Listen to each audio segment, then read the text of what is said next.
छत्रपती संभाजीनगर शहराला पाणीपुरवठा करणारी 1400 मिलीमीटरची पाईपलाईन जालन नगर भागामध्ये फुटल्याने आसपासच्या दुकानामध्ये पाणी शिरलं आणि लाखो रुपयांचं नुकसान झालं। तसेच पाण्याच्या प्रेशरमुळे येथील रस्ता देखील उखडला होता।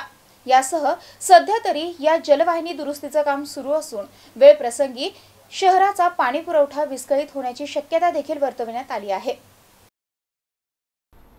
1400 मिलीमीटर व्यासाची जलवाहिनी फुटल्याने पाण्याचा प्रवाह जास्त असल्याने उड्डाणपुलाला देखील धोका असल्याची चर्चा परिसरात सुरू होती। या ठिकाणी महानगरपालिका प्रशासनातील अधिकाऱ्यांनी भेट देऊन तात्काळ मदत कार्य सुरू केले। ही घटना रेल्वे स्थानक परिसरात असलेल्या जालन नगर भागात घडली आहे। अचानक फुटलेल्या या जलवाहिनीमुळे रस्ता देखील उखडला गेला आहे। तसेच हे पाणी वाहून थेट बाजूला असलेल्या दुकानांमध्ये शिरल्यामुळे पुस्तकांच्या आणि कपड्यांच्या दुकानांचे मोठ्या प्रमाणात नुकसान झाले आहे। तसेच जालन नगर येथील उड्डाणपुलाखालील रस्त्याला मोठा खड्डा पडल्याने महानगरपालिकेची जलवाहिनी शीतग्रस्त झाली होती। या रस्त्याला देखील मोठ्या भेगा पडल्या आहेत।